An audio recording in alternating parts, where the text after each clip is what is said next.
This is the Swarm and Shoot football show with me, Manny Matsakis, as we kick off Season 2. We've been fortunate because we've had a few good interviews. We bring Lynn Groll on here, and he's able to interview some of our players. And we've got a lot coming up in this upcoming season. And this Swarm and Shoot football show is brought to you by Big B Coffee, which I've got right here. And it's right across campus here on North Clinton Street. Get the finest coffee beverages in Defiance, as well as great pastries and breakfast sandwiches to start off your day. And for most of us, we also get a pick-me-up in the afternoon by heading across the street to see Sue and everybody over at Big B Coffee. I'd also like to thank our sponsor, BSN Sports. Rob Held, Jim Garris, and the crew over here, the sales team, are the professionals that you definitely need to get in touch with to get your gear. All the DC gear. If you're a high school program out there listening to this, get in touch with these guys and they will help you out. They do a fantastic job with high schools, colleges, businesses in the area. Can get whatever type of apparel they need customized just for their business. So I know Rob does a great job for us. Jim is our rep that I see virtually every week of the year, and it's outstanding customer service. Devon, welcome to the show. How are you doing today? I'm doing good. How you doing? I'm doing good. Take me through this fall, and I know you got practices rolling again. How's everything going? Everything going good so far. I mean, I definitely like what we're doing as a team. We definitely are coming together. Our chemistry is a lot higher than it was a year ago, and everybody just seems to be on one accord. A lot more maturity and growth. Has it been challenging this fall not having actual games? I know you're practicing, but without games, is it weird, unique? Put it in perspective for us. Yeah, I definitely think so. You know, it's the first time for everybody that we don't have games in the fall. And it's just it's different from what we used to, and making adjustments to having certain practice times and always going on the fly and having to do the quick audibles basically, and not really having meeting times like we usually would, and being able to watch film and things like that, and different weight room schedules, and not being able to really get in there as a team. That's important. Mm-hmm. I want to ask you about the intensity of practices, not knowing you're not playing a game on Saturday. Is it mentally, is that challenging for you, knowing that, hey, we're not going to be playing a game until February, which is 3-4 months away? Is that challenging mentally for you? Honestly, no, I don't think so. From what I get a feel of, I feel like if anything, it kind of makes us more hungry. I don't think nobody is thinking that way, which is crazy because it's natural. Like nobody's just down and out that we're not having a game. I think the fact that we can't play right now is, just creating more of an excitement, more of a hunger for February 27th. Yeah. Take me through the summer, and you were going through this pandemic, and obviously the season was, we didn't know if we were going to have a season. What was the waiting around like for you as a player, especially being a senior too, not knowing if you're going to get a senior season? For me in particular, it was definitely difficult at first because nothing was open. I couldn't really train the way I normally would. I couldn't really improve on things that I usually would in the past. But that also gave me an opportunity to improve on things that, I wouldn't necessarily focus on so much. I had, like you said, I had to make adjustments, and that also came with training. I had to make adjustments, with my training, how I'm training, what I'm training, and take it from there and just do as much as I could as possible given the circumstance and situations. What aspects of your game did you really want to focus on this offseason? Basically just for me, my conditioning, my endurance, and just the minor details, the simple things, like reading the defense, recognizing pre-snap blitzes, things of that nature. I focus on a lot of the, in-game situations more so than, actually like lifting in the weight room, since I couldn't really do it. I had to make do with what I had, but I just geared my focus to another aspect of the game, and honestly, that helped a lot. Mm-hmm. Yeah. A Trenton, New Jersey guy. Did you go back to New Jersey this summer Oh yeah, most definitely. Yeah. Had to. How did you get your training in? Were there gyms and that sort of thing open, or did you have to get creative to get some workouts in? I mean, fortunately enough for me, I had physical therapy over at Robert Wood Johnson in Lawrenceville, New Jersey, and they was helping me, just maintain my knee basically, keeping it strong and strengthening my leg muscles around it. So that kind of helped me and gave me that kind of aspect of a weight room. But other than that, yeah, no, everything was like closed. At first, you couldn't even go on like public fields. They had it taped off, caution tape, stuff like that, and locking gates. But you had to do what you had to do. Speaking of New Jersey, take me through your path that got you from New Jersey here to Defiance College. Yeah, that's a very interesting. It's a very interesting journey and road. My college career, it wasn't a straight path. I had adversity. I had to handle. My dad was killed when I was 18. When I was at Widener University, when I was 21, I was home, community college.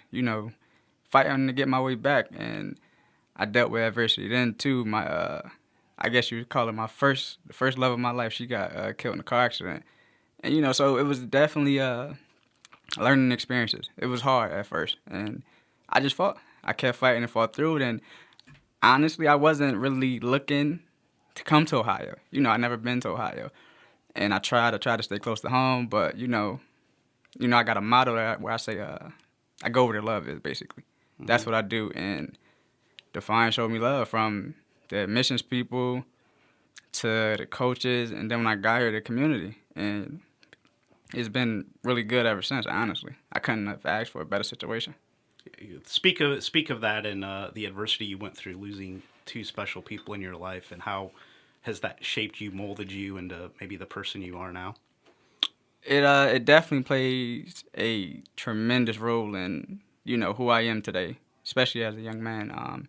Handling things on my own and realizing that at the end of the day, I'm not alone when it comes to certain things. We all get to points where we feel like damn, like I'm by myself, when you're going through hardships. But, being able to have people to lean on and things of that nature, it helped me a lot.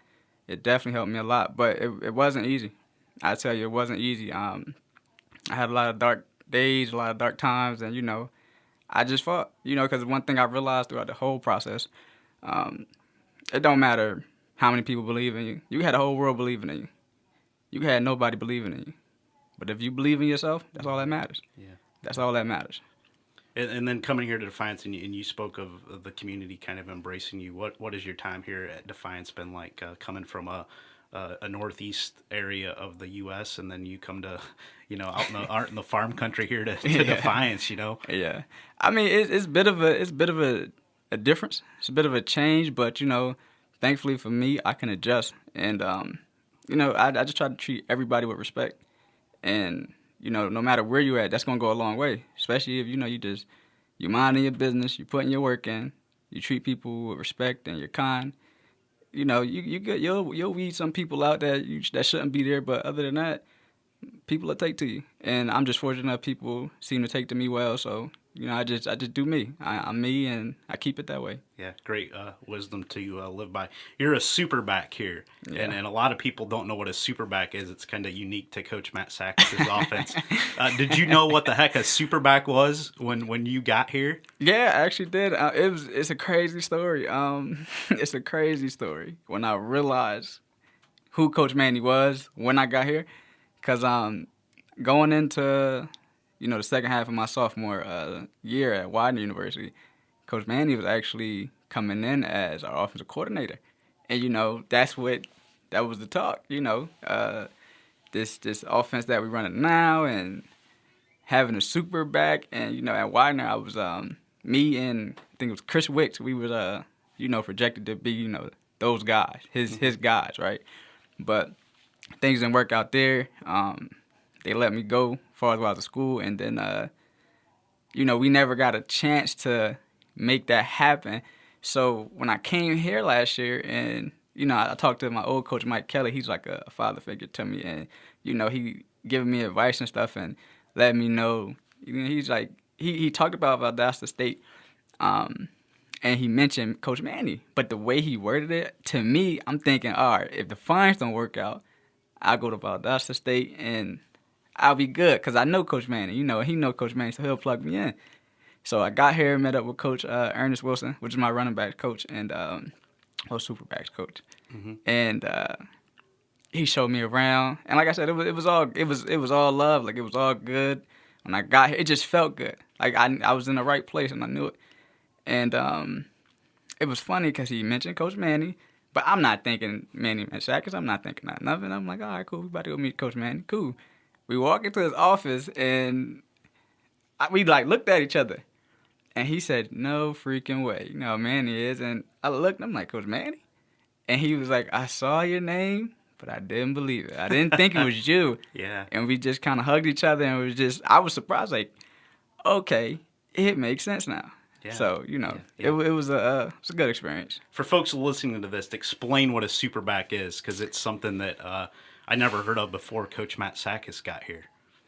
A Superback is basically the most dominant person on the field, hence the name Super. We're expected to be the toughest players, the workhorse. You know, when we got to pass, pro, and block, we got that 6-man in the box. Or we picking up that blitzer. You know what I mean? We're expected to be that guy. You know, I think typically with the offense, they'll usually lean on one back. But in my opinion, we do have a few backs that can definitely get the job done. And that's one thing I appreciate too. Because, you know, I like the idea of if I go out, somebody else come in, we don't lose a beat. And that just shows our unity and chemistry as a team, you know what I mean? From the mental aspect to the physical aspect, we all on one accord. You know, just like if a quarterback has to go out, next quarterback up, we don't lose a beat. And that just shows a team bond and team chemistry. You brought up Coach Mike Kelly. You know he's a Bluffton guy, right? Yeah, I do. I do. Does that wear off some of the luster of him being kind of your mentor? No, it doesn't. It doesn't. That's my guy. That's my guy, man. Like I said, when I was at Widener, you know, I went through pretty dark days, I would say, and you know, he was always there, no matter what he had to do. I'm talking, I would go to his office and we would talk for hours, and he would just talk to me about, you know, stuff and get my mind off stuff, and then talk to me about the things I was dealing with. He never, you know, closed his door to me, never. And that's one thing I'm always grateful for. Yeah. Where is your focus between now and next spring when you guys get rolling in late February with games? For me, just to stay healthy. Just to stay healthy. I mean, I feel good, but, you know, just to continue to strengthen me and myself, not even just my leg, because honestly, I would say the leg that I did tear my ACL on is probably stronger than my right leg. And, you know, my focus is just to stay ready, you know everything. I want to know everything as far as wise, our offense, every position. And, you know, I kind of want to give Coach Manning the option to plug me in no matter, you know, what the job is. Just plug me in. Plug me in. I'll get it done. And then, you know, just to stay sharp. Stay sharp and stay focused. How is your knee feeling? You back to 100% close to it? Where are you kind of at? Yeah, I actually, for me personally, I feel like it's at 100%. The only thing that I'm worried on is just getting the size back, and that typically comes, you know, probably 3 months after a year, 6 months after a year, and then, you know, just continue to strengthen it. That's my focus with my knee. My stability is great. You know, I did a lot of posterior chain work this summer, which was very, very helpful because, you know, just as an athlete and being good and being gifted, you just go with, you know, what you usually do. And, you know, as you grow and you go through life and you learn, I learned that the posterior chain is probably the most important thing. You know what I mean? So I definitely tried to handle that the best way I could and really, like, focus in on developing that more. That's an injury that a lot of people I've talked to, it's hard to kind of trust it or have the confidence in it. Did you go through that, Devon? Yes and no, because my situation was unique. You know, I played, basically like 3 games total. You know, like 2.5, but 3 games, count the quarters. I played on it. Played in the scrimmage on it. I actually probably tore it in the scrimmage. It was completely torn. I didn't know. So I didn't think I had a torn ACL. You know what I mean? I was like, no way. You know, I watch, you know, idols growing up. I watch NFL players now. To the ACL, they can't get up. And then it was funny because the one game we played Manchester, you know, I was doing my thing, you know, as much as I could. had 2 touchdowns, over 100 yards, and I'm like, all right, I can't have a torn ACL. I seen my teammate tear his ACL in that game, and I'm just like, nah. You know what I mean? It didn't make sense to me. Nobody thought it would. And then we played Anderson, and I was just like, I still can't run. It's been a month. I still can't really kick up like I usually can or want to at that. Mm-hmm. So we got an MRI that Monday, and the results came back Monday, and a complete tear, the anterior cruciate ligament, and I was just shocked. Everybody was. I was like, wait, what?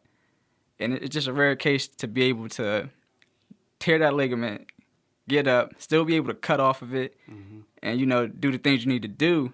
So, yeah, it was definitely a shocker to me, I would say. But I did handle it well. I was just ready to get back. So as soon as they said I could rehab, that's all I did. I rehabbed probably every day. The stuff that we would do at rehab, when I didn't have to go, I would do them all. And I just had a goal in mind and stay focused. Mm-hmm. Yeah. This spring season, when you start in February, it's obviously probably going to be cold. And I know I've asked some of your teammates that. Have you thought about that, or are you a guy that will be able to adjust to the cold and kind of playing in different conditions than what maybe you're normally seeing in February in the fall? Yeah, most definitely. Definitely you got to think about it because you can't avoid it. And I got certain tricks that are youthful. You grew up in the north, so you're kind of used to it. Some of these Florida guys, we'll see how they deal with it, they right? react a certain way. They react a certain way. It's definitely funny to see, but I mean, you got to think about it. And me, I'm a running back, and I go by that belief. Like, I'm not wearing sleeves. I may wear them sometimes at practice, but I'm not wearing sleeves in no game. So I ain't got no choice but to toughen up, thicken my skin, and get the job done and do what I got to do. You always been a running back through school, high school, and all that? Yeah, mainly my career. Yeah, basically I was. I want to say my last, 3 years I was in high school. I was like my sophomore year I was like a running back and receiver. Junior year, we didn't really have nobody with short hands. I guess from my coach's point of view in high school, so I just kind of became a receiver, and I was all right with it. I was one of the team leaders, and I did what I had to do. I could catch, I could run route. So I said, all right, cool. I ain't got no problem with it. But then, when I would go to camps, I would go as a running back. I got to Widener, and this is actually a funny story. I got to Widener, and I was like 167 coming out of high school. And, they was like, you small. You kind of small to be a running back. And I'm like, all right, we going to see. Because I remember I was talking to Coach Fred Baxter, and he was like, yeah, we going to see. You tiny, and he's a big man. He played in the NFL, and he's like, you small. So I'm like, all right, watch this. So I had played receiver for my whole freshman year at Widener. And honestly, that did nothing but elevate my game as a running back, I'll tell you now. And they needed a scout team running back one day. And Coach Jason Henshaw was the D-line coach. He said, Devin, come play running back. I said, all right.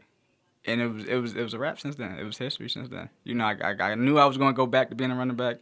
And I just basically made the starting defense better, and they recognized it. They moved me up, and they said, listen, this is your position. And it was funny because I would tell my coaches, like, I told you, I was going to end up back here. Mm-hmm. I told you. Yeah, that great story. Last thing for you, I see you're a business major. What is in your future? Have you kind of looked at some things once your days at Defiance are done, areas that maybe you want to get back to, or what you kind of want to do with your future, Devin? Yeah, most definitely. Right now, I definitely got the potential opportunity to take my game to the next level. So, that's like my main focus and always been since I was a kid. But other than that, I actually have a construction background where I've done some construction work, and I'm actually a certified personal trainer for Parisi Speed School. And, my goal, regardless if, football go to the next level or not, I want to have my own personal training facilities. And I want to have my own construction business one day, because I feel like those are things that, I have a passion for, and I don't see going. You can't. It's not going to go out of business. People are always going to want to get fit. Even if it's the people that aren't consistent with it, or they're people that it's a lifestyle for them. They're always going to want to improve their health and stay in shape and get fit. And as far as about construction, there's always going to be improvements to be made on infrastructures and things of that nature. And right now, I actually do have my own online personal training services where I write regimens for people, and just trying to continue to get that going. But it's kind of hard when I'm focusing on school, working, and playing football. Yeah. So where can people go if they're interested in in looking you up? You can actually go on Gumroad. I don't know. Want me to tell you the exact link? Sure. Yeah, I'll definitely do that. Maybe somebody's out there looking and... Yeah, right. Got to be helpful, right?